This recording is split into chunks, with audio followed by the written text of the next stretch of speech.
Alhamdulillah. Ini wau saking beliau sambut menjelaskan ada 4 poin permasalahan. Niki kita tasih aman betul ini. Nopo langkung ngelu. Kula ribu sempat fokus.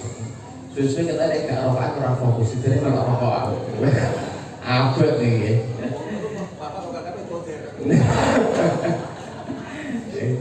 Jadi alhamdulillah itu detail banget ya. Dari 4 permasalahan ingkang nomor setunggal tentang transaksi jual beli tegasan. Kemudian yang nomor 2 transaksi dengan sistem panjer.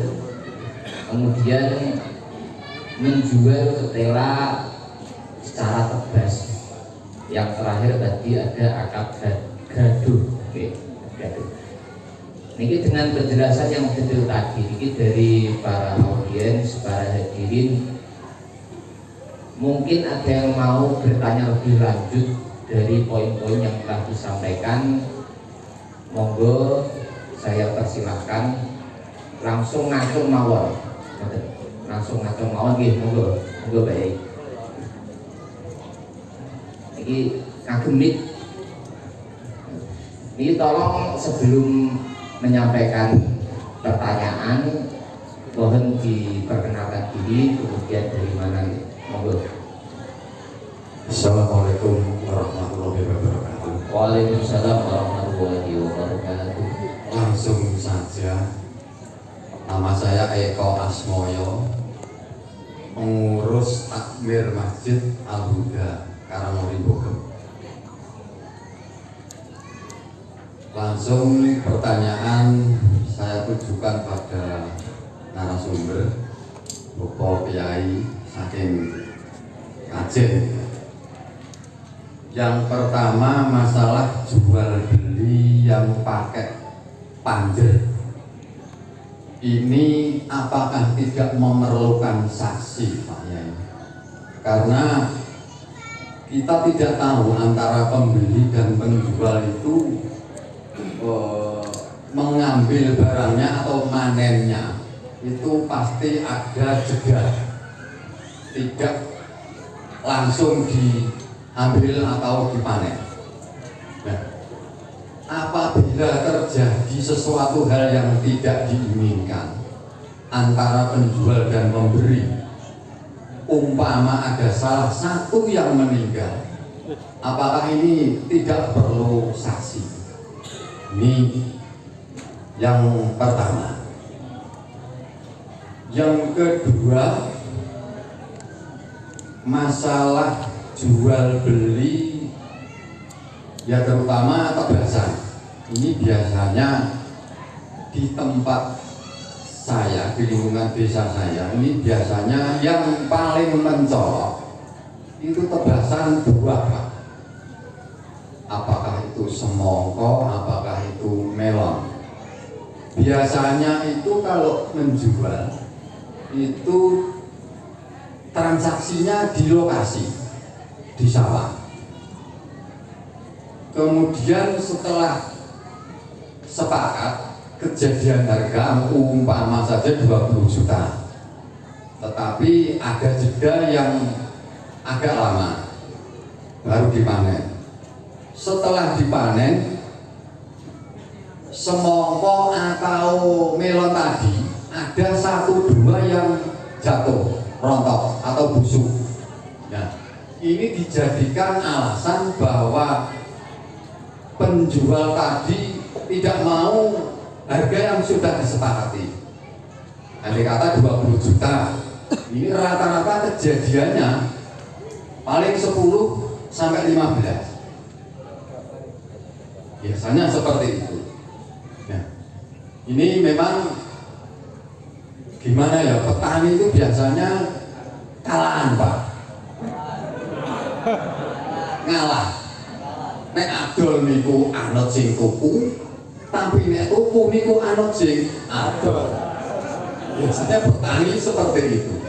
Nah, makanya pada sore hari ini saya sangat mengapresiasi pondok pesantren ini yang mengadakan tidak sekedar pengajian pengajian ini bener-bener ngaji, bener-bener ngaji.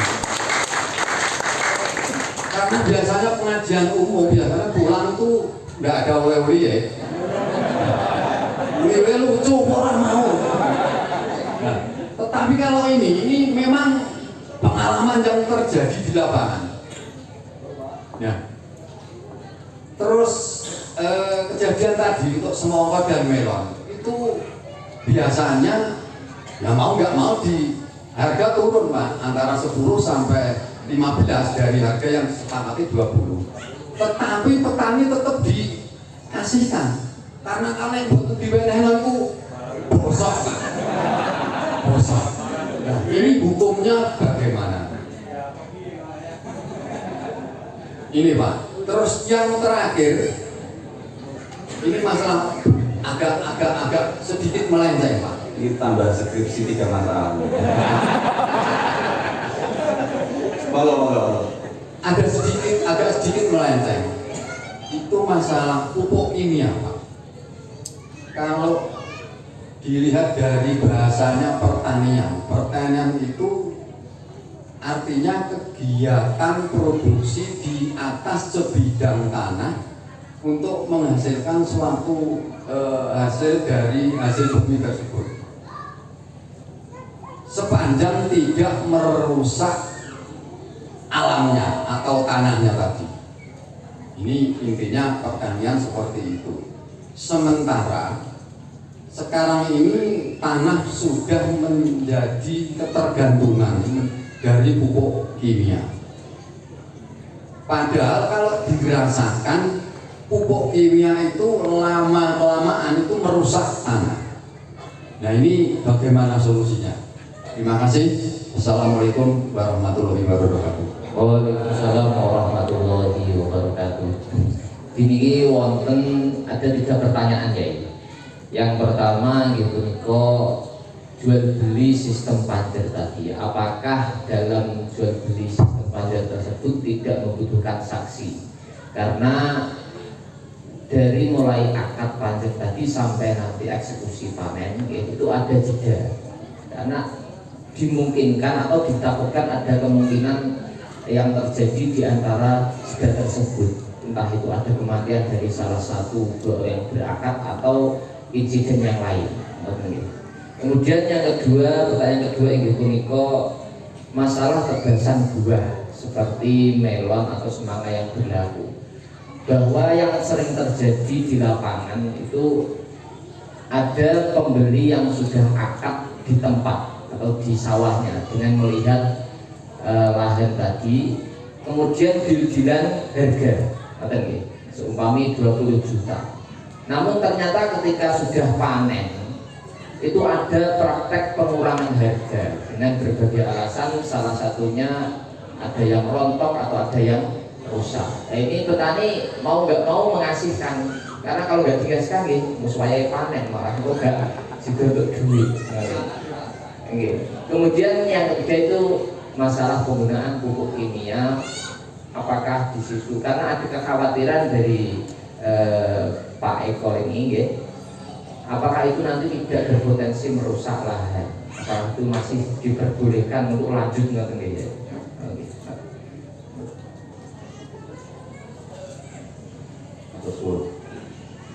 Pertama tentang saksi. Saksi itu hukumnya sunnah, sebagaimana dalam ayat wa asyidu idza tabayatum. Kalau kalian berjual beli maka datangkan saksi. Tapi perintah ini para ulama menyebutnya tidak wajib, tapi manduban, sunnah. Dan kata Imam Jassos dari Hanafi dalam tafsirnya mengatakan ini berlaku bukannya kayak semua ukut, semua akad muamalah disunahkan untuk mendatangkan saksi. Tapi kalau badai menggunakan satu kaidah, ini baru hukum sunnah, ini baru hukum asal. Tapi hukum sunnah bisa menjadi wajib jika tidak dilakukan itu akan menimbulkan doror. Sebab ad-darar yuzal, sesuatu yang potensial ada doror itu bisa makluman, ada yakin terjadi, atau madmunan, mafsadah itu bisa maklumah, ilman yakinian, diyakini terjadi atau diduga kuat terjadi. Dan itu sudah cukup untuk mengatakan bahwa itu mafsadah. Maka yuzal. Kalau yuzalnya pakai syahadah, maka syahadah ini menjadi wajib. Kalau ini suatu karang itu harus datang saksi. Kalau dicatat, kan di dalam utang piutang juga di Quran disebutkan kan bahwa orang utang piutang itu tidak ada yang berbeda ila tidak ada yang berbeda ila ajalin musamman faktuhu, tulis catat utang piutang. Nah, tapi perintah itu pun tidak wajib, perintah itu adalah sunnah. Tapi sekali lagi kalau memang dalam kondisi di mana sangat dikhawatirkan, diduga kuat akan ada mafsadah, tidak ada syahadah, tidak ada saksi, maka harus didatangkan. Itu prinsipnya seperti itu. Nah, monggo dilihat, kalau memang itu sangat berbahaya, ya muncul. Kalau tidak berbahaya ya sunnah. Tapi tetap sebaiknya didatangkan saksi. Itu, ya, karena petani memang perlu ada pilihan-pilihan hukum yang menguatkan posisi petani. Ngerti nggih? Menguatkan posisi petani. Wow, nek dodol kalah, melu beli, nek tuku. Atus tuku pupuk ora mesti. Nek tuku anu sing dodol. Nasib, Pak. Kulo niku ora petani, tapi yang itu kalau cerita ada petani ku menes saja. Ngono wae wajib zakat kan ya.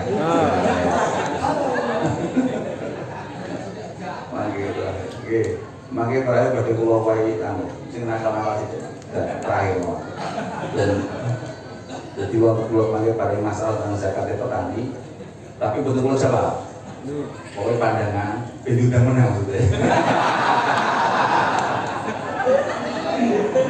Ngeten. Kedua, tentang melon semongkong ini. Yang jelas kalau akarnya sudah sah.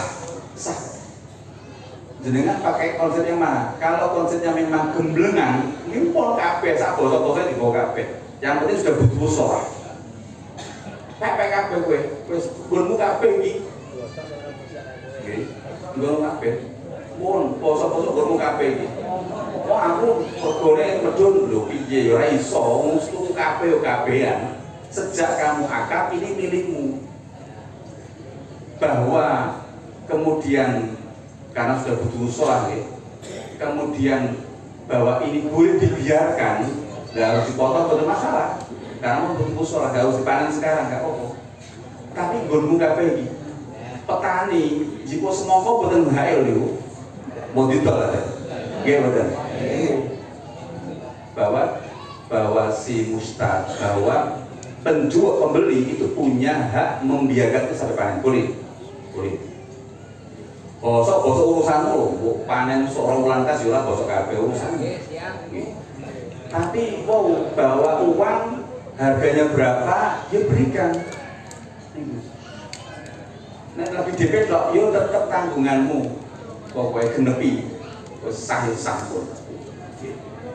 Mulane ketika tebasan misalnya, perlu hitung panjer itu nanti dengan bisa tertekan atau tidak. Maksudnya sebenarnya orang panjer itu kan memang kalau kemudian jadi sah harus digenepi kan, tapi orang bergaining tawar menawar biasanya kalah.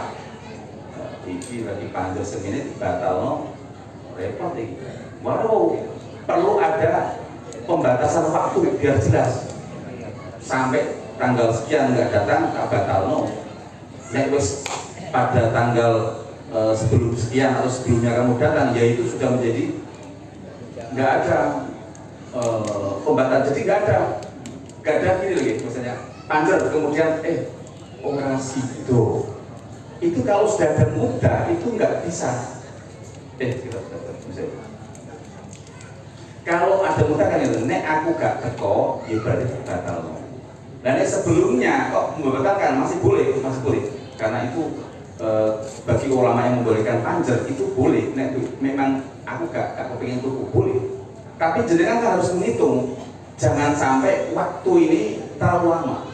Nah, petani harus menghitung kayak gini kesuwen waktu pembatas waktu ini kesuwen rugi, maka perlu jenengan hitung, petani harus menghitung sehingga dia punya kesempatan untuk menjual ke yang lain.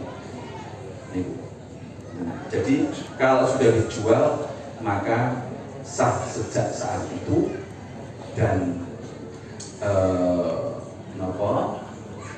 apapun yang terjadi di barang yang dijual itu ya sudah, nggak bisa dibebankan ke petani, nggak bisa dibebankan petani kecuali misalnya penyebutan nggak iki kabeh iki 10 ton. Nah, muni 10 ton regane sepene jebule metune gak 10 ton.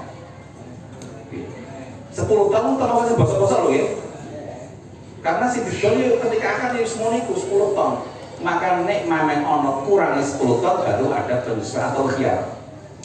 Nek ono luwih ono khiyar, tapi nek gemblengan kabeh pokoke kabeh 10 juta, ya wis kabeh kalau tadi dibangun kabehan 10 juta. Bosok-bosok ora iso kan. Lho bosok nek kan wis tuku. Kan. Iya. Kalau kita lagi yo sewu, boten persoalan petani. Ini persoalannya mentalnya wong Jawa gak enak. Saya setuju. Nggih, kula nonton Mekah niku nggih misale ana wong wong Jawa-Jawa niku khusus wong Jawa, wong Aceh mboten ngeten. Ana wong pas dodol jam misal jam arloji. Iki 400 real. Wong Jawa jajal menyang separuh. 250 piye? Yo ora apa-apa. Gelo. Aslinya kan terus saya boten apa-apa, kakak kasih wong dereng pisan antara dua belah kan masih bisa dibat, tapi wong Jawa meneh diarani Jawa bakhil betul. Nah itu ewan wong Jawa betul terang petani bawa ewan jenengan kita ini. Makanya kalau ada saksi bisa ikut menguatkan, enggak ini sudah dijual, sudah kamu beli, yaitu milikmu kabeh. Nggak bisa ada kata-kata pengurangan harga, itu nggak bisa. Terus jadi perlu keberanian Pak, perlu keberanian. Jadi kezaliman itu akan terus ada, hidup karena adanya ketakutan kita. Wah hari ini kata-katanya apa ini? Ya bahwa kezaliman itu akan terus ada jika masih ada ketakutan dalam diri kita. Nah, yang ketiga tentang pupuk urea. Repot, ada di negara. Ini pernah bahas di BWNU Jawa Tengah saat bahas masalah di lumbungnya Jawa Tengah, Kebumen. Di Pondok Sumolangu, ini pondok tertua mungkin di Indonesia zaman Raden Patah tahun 1500-an. Tapi kalau gak wani ngarang. Oke, terus ya, betul wani ngarang gitu. Gak wani ngarang. Tapi jangan komisi sendiri. Asli nih, kalau betul sepakat. Ada seorang musyawat bercerita. Bahasnya kemudian bahas pupuk kandang. Aku gimana pupuk kandang malah tanduran rusak kabeh.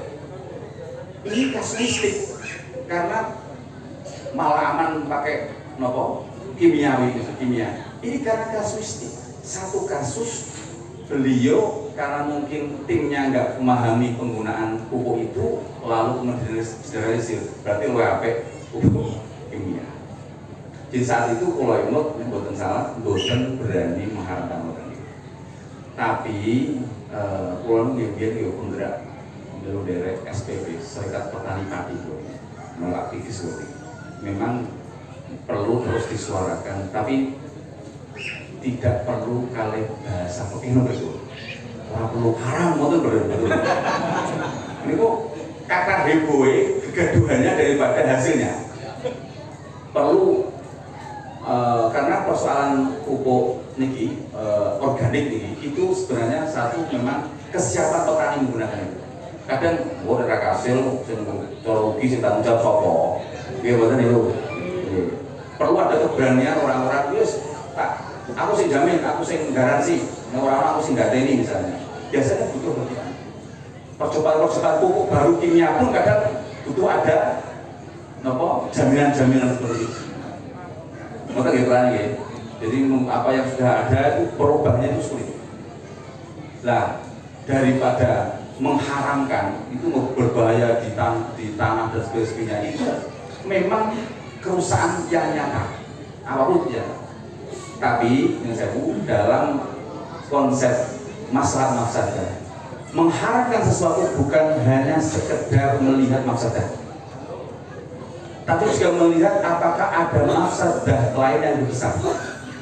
Contoh misalnya, ada orang aku ini butuh duit lah, duit sawah. Aku tak organik, aku yo larang organik misalnya, kemudian aku yo kuatirin kok orang hasil misalnya. Terus iki ya bener nek gue memang rusak, tapi kan yo tuh hasil berdua, jelas ada hasilnya. Lah nek kok iki bener mafsadah, tapi ono masalahate. Sing iki gunane iki masalahate hasilnya aku gak ngerti, tapi masalah tanahnya jelas misalnya. Ini kan perlu dipertimbangkan. Apakah keberadaan mafsadahnya pupuk kimia itu sudah rojah mengalahkan masalah keberadaan masalah, atau apakah dia merupakan afsadul mafsadatain, jadi kerusakan yang paling besar dibanding dua kerusakan. Nah dibanding daripada gak jelas untuk orang tak untuk ya sehingga jelaslah orang kerusakan lah silistik lah. Nah ini perjalanan begini ini yang jadi seorang ahli fikih itu tidak hanya sekedar bisa mengharapkan yang mafsadah, menilai ini mafsadah, tapi menilai apakah ini afsadul mafsadatain, apakah ini aslahul maslahatain, apakah ini yang bermaslahat, atau di sisi lain apakah masalah ini adalah afsadul mafsadatain, sesuatu yang paling mafsadah. Kalau mengatai mafsadah misalnya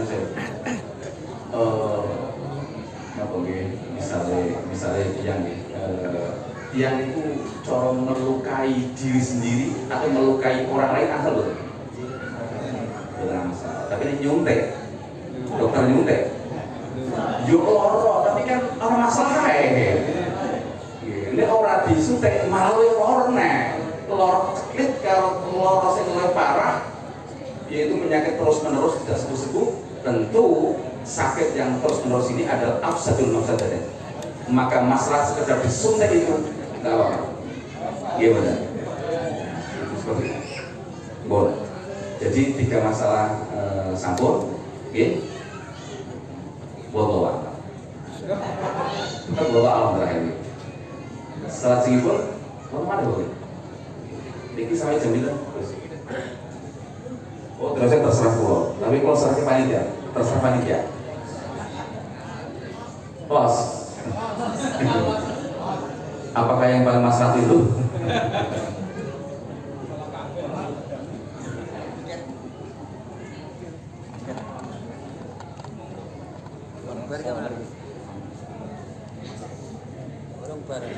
Niki seumpami ingkang dadi takut malih niki insya Allah langsung dijawab. Itu 3 pertanyaan sampun angsal jawaban beserta solusinya lengkap nih.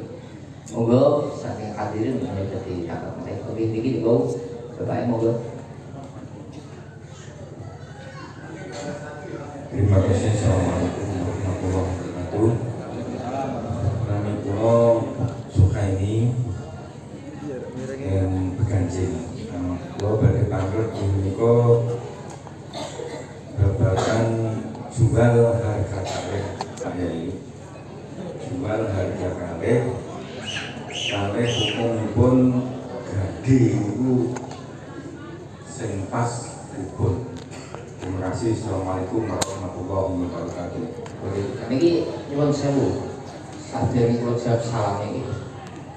jual harga kalih itu pripun ya prakteknya? Nggih. Misalnya niki anu kan nek genceng yo tuku 10.000 wae. Tapi nek sampai tolong sasi, kalau tolong sasi yo.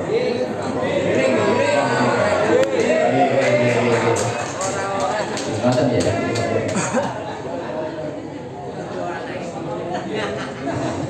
Lha mriki kathah ngoten niku.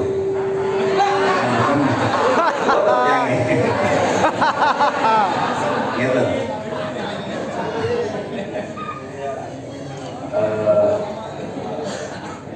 Mungkin ada yang mengatakan seperti itu jual dengan dua harga yang tidak diperbolehkan. Itu cuma dua harga. Tapi kulo melihat ada varet, ada pembeda. Itu bukan dua harga. Itu baru tawar menawar. Setelah orang itu memilih aku cicilan, gue semene yo sapopo, maka kemudian baru akad. Iki tak tuku, tapi duit utang nyicil selama setahun. Itu akadnya. Ketika akad satu harga atau dua harga?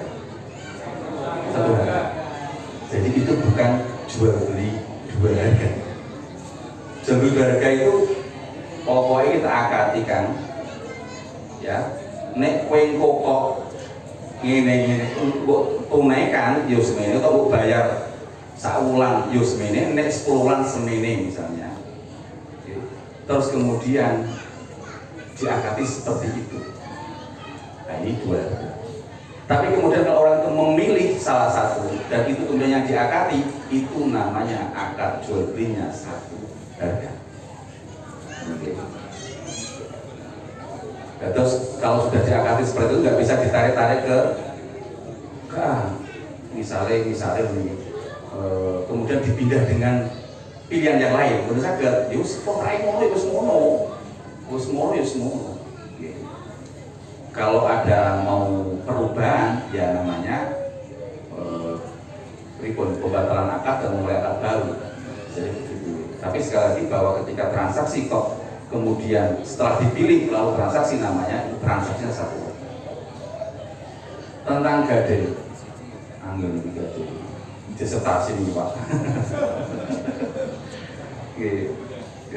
Panjang nih, karena mungkin gade bentuknya berikut, gade sing syariah, disebutkan syariah. Contohnya apa? Gadis sapi misalnya gitu. Pak, sawahku tak gadekno 1 juta.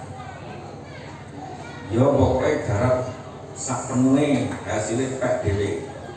Engko nek 5 tahun aku iso gawe balekno sakan duit 1 juta, yo tutupno oleh enggak. Hasilnya yo pek dhewe.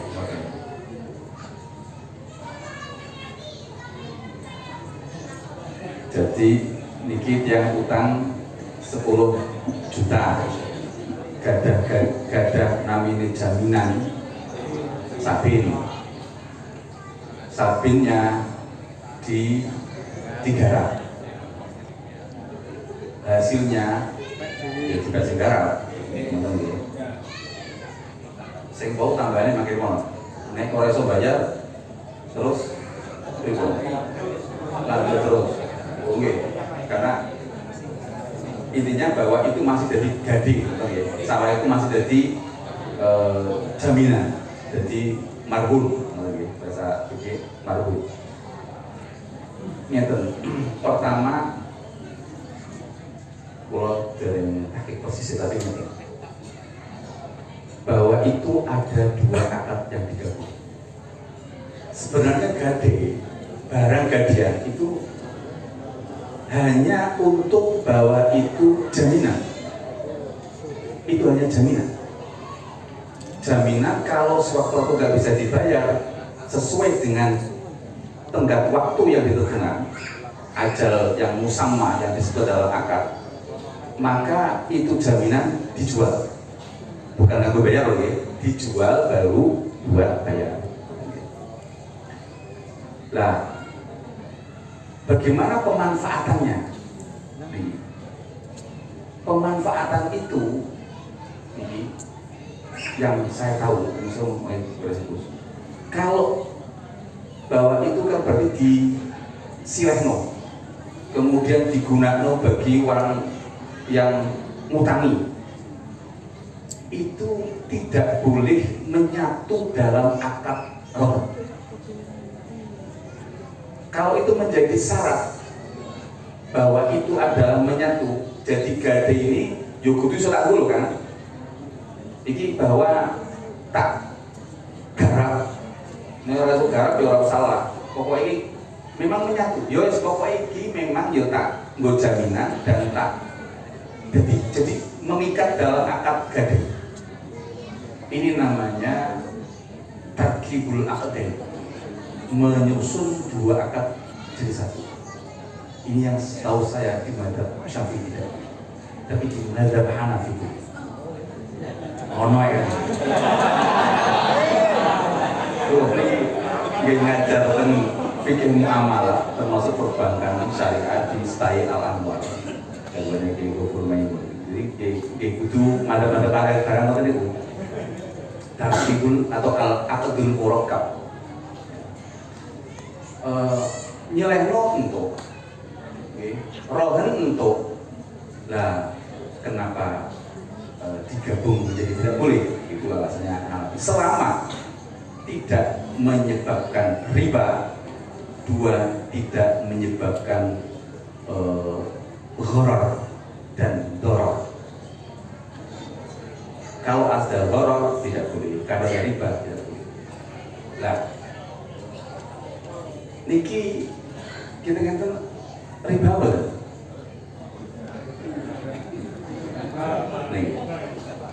Niki kita riba apa? Kullu qardin jarra naf'an bahwa riba. Setiap hutang piutang yang membawa manfaat maka itu adalah riba.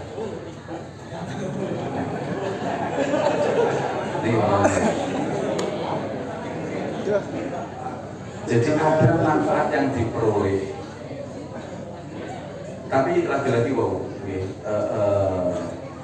kalau ini menyatu, saya memang lebih mengatakan ini berarti terikat, ini adalah janji yang menyatu dalam akad. Ini tidak, kecuali di luar akad. Wes bar ini kan motor gadeanmu tak sirah ya, motormu tak sirah ya, sing kok gaden kok sebutno BPKB itu saya nggonku itu tak sirah ya. Ini tidak apa-apa karena tidak akad qard yang membawa manfaat itu betul. Itu bukan akad qard yang membawa, itu setelah akad qard terjadi. Itu beda. Jenengan ngutangi koncone, gung dibayar, utang ya utang, sejuta bayar sejuta, ngoten nggih.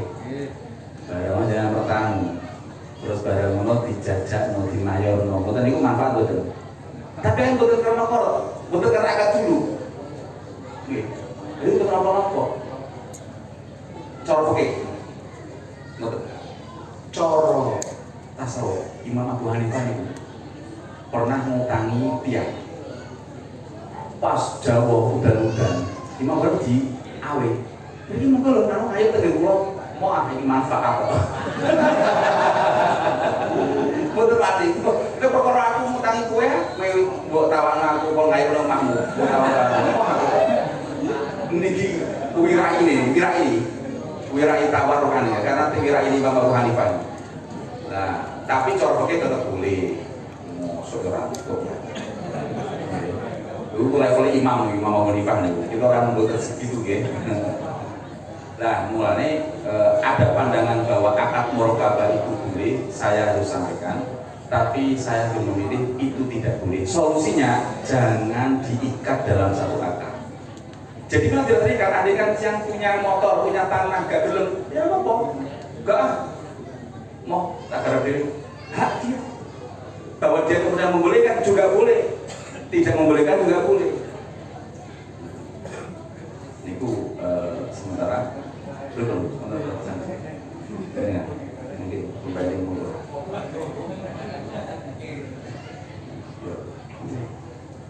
adose sing belum dicenah kali rencang-rencang itu masalah syarat fisul bil aktif. Ada syarat di dalam akad itu ketentuannya apa mawon. Apakah ini termasuk bagian dari syarat atau tidak jadi itu dan itu. Sekali lagi, kalau syarat lo bentuk tak harap lo itu merupakan visu bi akdil qardi, menyatu di dalam transaksi kira dan itu mengikat. Berarti nek ono utang piutang ono rohene niki wau, ya berarti kudu ono menggunakan marhun. Dan itu adalah dari karena sudah diterapkan dalam konsep akad, konsep transaksi tidak boleh. Karena itu mendekati riba. Kalau kalau cara nakan ini meskipun untuk merubahnya ulama ini hadis tidak kuat, tapi ini kaidah ini dipakai para ulama. Kalau kalau cara nakan. Nah, maksud sekali lagi kalau itu menjadi spisul di dalam akad, ya, karena kamu menghutangi dengan ada tambah, ada syarat, ada ketentuan, ada hal yang terikat yang harus ditunaikan oleh orang yang hutang berupa apa? Yaitu menyerahkan tanah untuk dimanfaatkan orang yang menghutang. Saya cenderung ke niki. Kecuali di luar akad, wis transaksi rampung, wis lalu itu sawah nganggo lak garape lagi kono. Iwa ora ala silai rumah. Kan tidak terikat bahwa dia kemudian menolak kak mau digarap kalau tanggal kono kok. Itu terserah. Karena tidak terikat. Boten itu.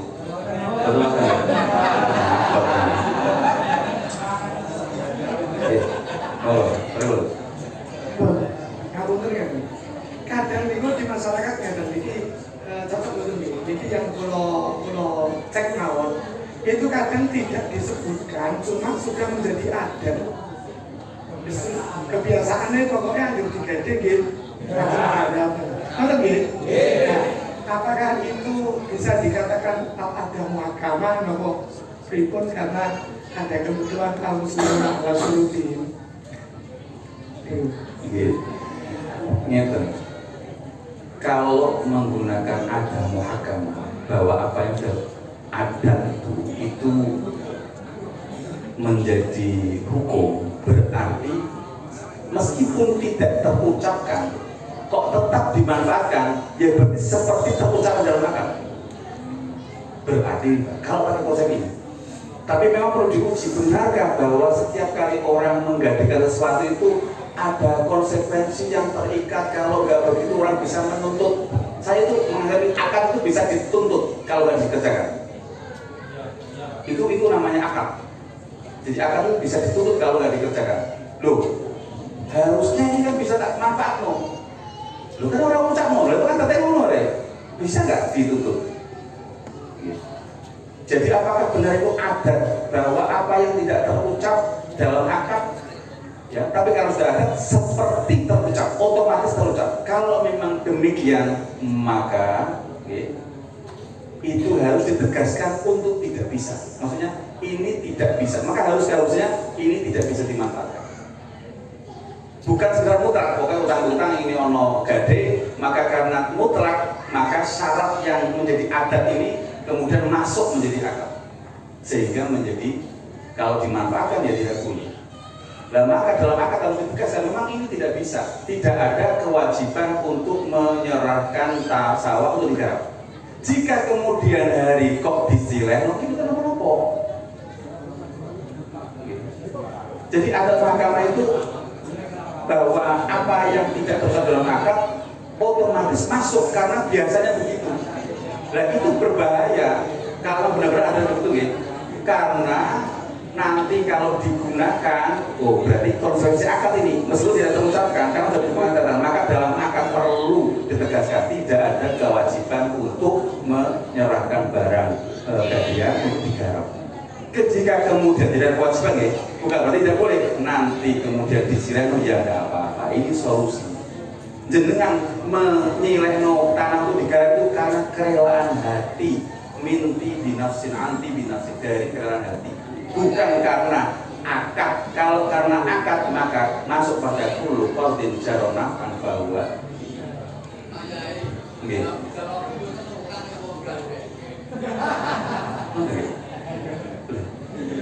Lah betul tak?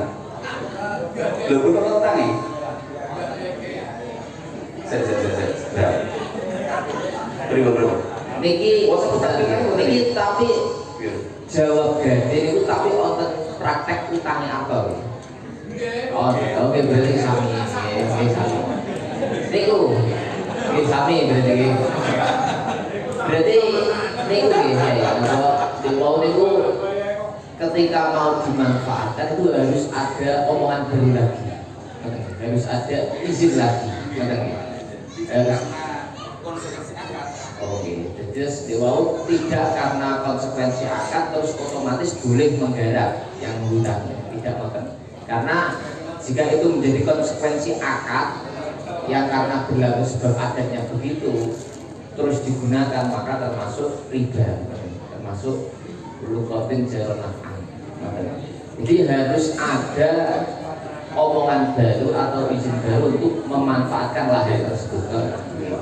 Bahwa itu benar-benar nyilehno dan memang dari kelar, bukan karena konsekuensi atau akibat akad yang telah dilakukan. Ada apa lagi? Terakhir, nanti kalau pada jam yang 3 terakhir yang tadi. Ya, Bismillahirrahmanirrahim. Assalamualaikum warahmatullahi wabarakatuh. Perkenalkan, saya Budi dari Takmir Masjid Umar bin Khattab, juga pengurus Sabang Muhammadiyah Kecamatan Jepak. Maka betul atas undangannya saudara-saudara saya dari NU, Mantap sangat.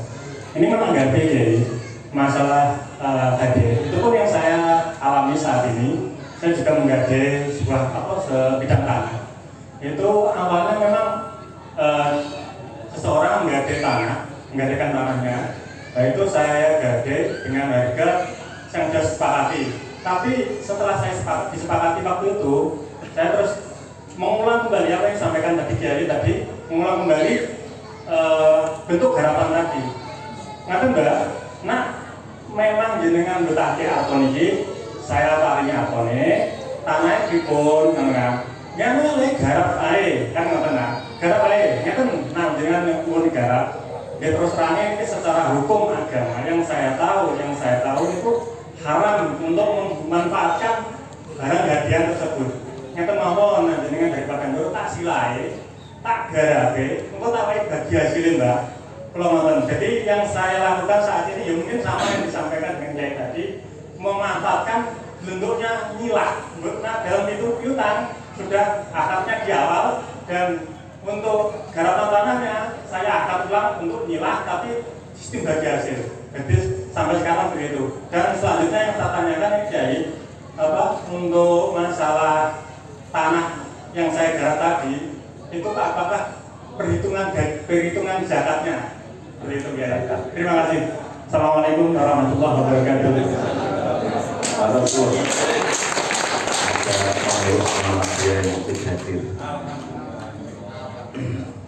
Pokoknya urusan ilmu itu pokoknya siapapun gitu, urusan orang masuk dapat satu ilmu atau sebuah baitan zakat. Ini sebenarnya terakhir mohon, ini gue berdiskusikan ini. Ini gue mau beda jadi penasaran maksudnya kan. Tentang pembayaran tenaga petani ini yang juga jadi pertanyaan panitia. Persoalannya adalah apakah misalnya panen lalu pekerjanya dikasih satu karung yang kemudian isinya beda-beda. Sekali lagi ketika itu di awal memang ijaroh disebutkan betul, tawi karung kue melu enggak apa melu kerja-kerjos nih, sak karung itu disebutkan memang. Nek nggih, ada nggak yang pakai uang? Ada nggak misalnya tidak disebut dalam akad tapi duit-duit, bukan disebut di akad di omongan pertama tapi duit-duit, berarti adatnya nggak mutorid ini, nggak berlaku baku maksudnya bahwa mesti karung. Maka berarti ketika ijarah kalau disebutkan itu ujungnya karung, ya sah. Nanti ujungnya itu satu karung gabah maksudnya.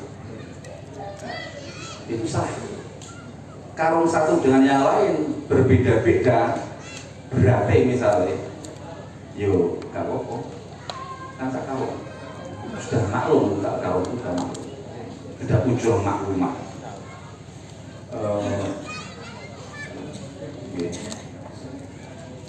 Sudah maklumah. Kemudian bagaimana dengan aku melu gitu kok ngedos terus mbak kowe ngedos ning nggonku yo. Ngedos apa? Iya. Oh nanti laku ngoten niku. Ngoten niku memang disepakati. Kalau kuwatir kula niku boten nakate asline. Oh nakate lho. Nek misalnya nek orang lho orang melu ning nggonku yo tak tuntut kira-kira. Mungkin enggak ngoten niku. Artinya enggak akad yang longgar itu. Ini saling bantu lumrahe wong lah. Cara kula niku boten masuk di akad.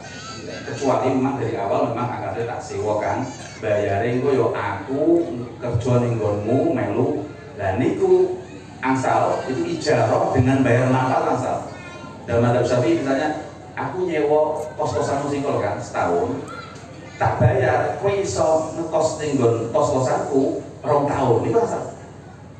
Jadi penggunaan manfaat barang orang lain, tapi harus juga maklumah, misalnya 2 tahun misalnya, karena manfaat itu bisa diukur dengan waktu, bisa diukur dengan amal. Amal itu tidak misalnya pokoknya ini garapno kain udah dikelambi, jadi ini jenis amal. Aku nyewa mobil sedino sewengi, namanya masa waktu.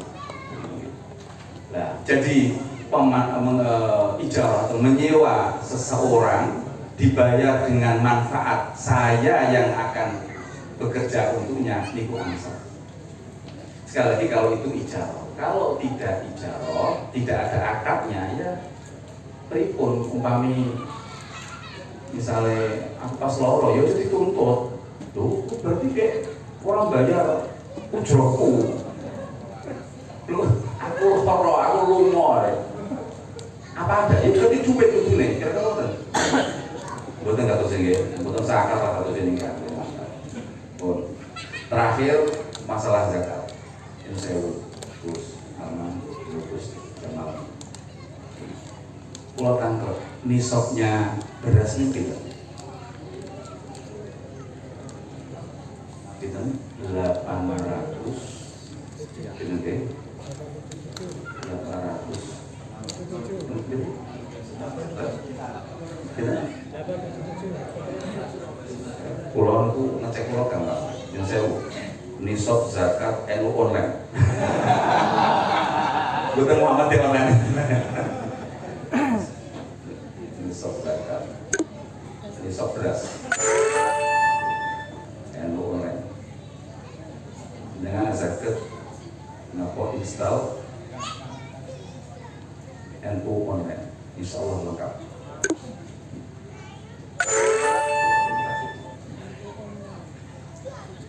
Zakat padi itu nisabnya adalah kalau dalam bahasa hadisnya itu 5 wasaq. 5 wasaq itu kalau dikonversi ke kilogram adalah 815. Kalau kan 815 kilogram berapa juta? 815 berarti 8 kuintal 15 kilo ya. Berapa juta? Bukan sampai 800 pulau ini tumbas beras sekental 1.250.240. Jadi kalau 8 pental, ini 10 juta lah. Asal gitu mas 10 juta atau lebaran. Nek petani dodol gitu. Niki hitungan saya hebat. Oh nggih, umpami beras. Nek mau iki apa pinten iso?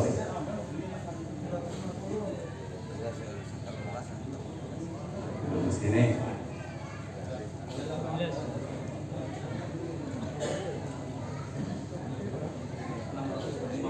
bener? Nek beras 600. Nek gabah bilang 6 kuintal nggih 30 kilo. Niku pinten juta?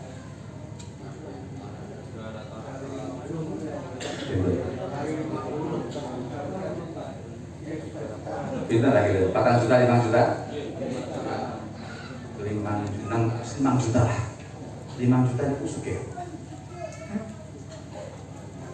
Zakat itu tukhad min aghniyahim faturaddu ila fuqara'ihim. Dari orang kaya bisa orang fakir. 5 juta itu maksudnya. Yang saya ngeten. Kalau niki nakal sedikit, tapi dengan abot cekli. Makanya Gus Jamal yang mikir. Tengah LPMPC Bogor. Ngeten. Pada zaman Nabi, emas 20 miskol, perak 200 miskol itu setara. Dijual. Kata Syekh Qaradawi, zakatnya kurma saat itu 800 kilo itu ya regane padha. Jenengan cek rego kurma sak niki. Sak nisa pinten? Hampir 100 juta. Gandum hampir 100 juta. Sapi pinten nisa sapi? Betul, onta 5. 5 itu satu onta 25 juta, 125 juta. Gede cilik katakan 100 juta. Nek sapi pinten? Ini sapi? Ini kilo ini malah orang apa? Ini sop sapi. Pinten nih? 30 pinten juta. Yang gadang 30 juta, 30 sapi pinten? Pinten? Yuk gede cilik kira-kira pinten? Marah ya? Bon, mare, kenapa mare? Emas niku 83 gram, pinten juta? Di atas 100 juta ya? Barang beras, lah kok 5 juta? Pertanyaan, perak dulu itu 200 miskol sama dengan 20 miskol emas nilainya, ditukar ugal. Itu nilainya kalau sekarang harusnya karena emas 100 juta lebih, tapi perak sekarang itu namun 8 juta. 200 miskol perak itu kalau dirupiahkan hanya berapa? 7 juta atau 6 juta. Monggo dicek. Kata Mbah Maimun, perak punya 200 miskol tidak wajib zakat. Sebab perak tabaon ikut sama emas. Kalau punya perak jumlahnya sampai sama dengan emas baru wajib zakat. Jenengan cek di Timur Tengah, gandum, kurma macam-macam. Ketika saat ini sok dirupiahkan, jenengan cek bisa harga syaru, nopo atumur, per kilonya berapa, lalu kalikan nisabnya. Itu angkanya mendekati 100 juta. Nah, kenapa? Karena di Indonesia ada pengaturan harga beras yang tidak terjadi pada zaman itu. Boleh kemana? Gantung. Kalau menyebutkan bahwa pendapat tentang perak itu banyak ulama sekarang 200 miskol meskipun kan Nabi menghentikan 200 miskol wajib zakat, tapi para ulama sekarang karena emas sudah jatuh 200 miskol tidak sama dengan emas yang sekarang masih bertengger di atas 100 juta lebih, tapi sudah hanya tinggal 6 juta. Meskipun 200 miskol, barangnya 200 miskol, timbangannya 200 miskol tidak wajib zakat. Bangun berkata ini di dalam kitab Al-Mujaddidun, Al-Ulama Al-Mujaddidun. Nah, tapi niki ampun digo munggo angan niki tugas LPMPC Nublora. Monggo bahas. Kalau pinten cekap semanten, nggih, urusan zakat ampun ada pertanyaan lagi, artinya kalau betul jawab. Kalau hanya memberikan wawasan baru. Sebelum wawasan baru ini diputuskan oleh BPJS pegang yang lama, pokoknya angger gabah mau 630 kilogram maka wajib zakat, mau 10%, 5% tergantung kondisi sawah itu. Maka saya kaulo mugi-mugi dipuridhoi Allah, impami wonten salah titikipun kula ngapunten ingkang kathah. Hadanallahu wa iyyakum. Assalamualaikum warahmatullahi wabarakatuh. Waalaikumsalam warahmatullahi wabarakatuh.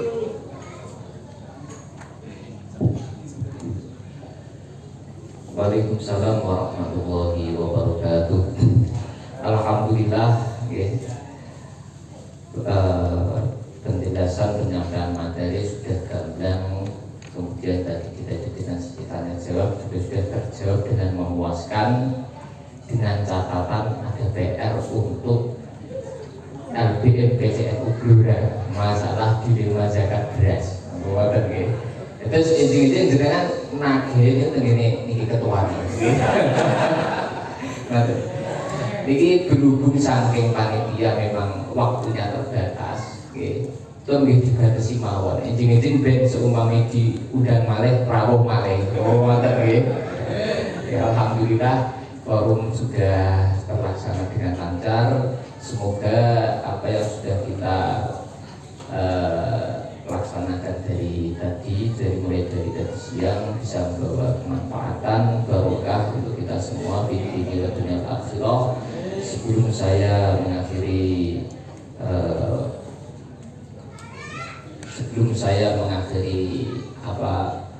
posisi saya sebagai moderator, saya meminta banyak mohon maaf jika memang ada akwal maupun akwal dari saya yang berkenan. Akhirul kalam, ihdinas siratal mustaqim. Wassalamualaikum warahmatullahi wabarakatuh. Waalaikumsalam warahmatullahi wabarakatuh.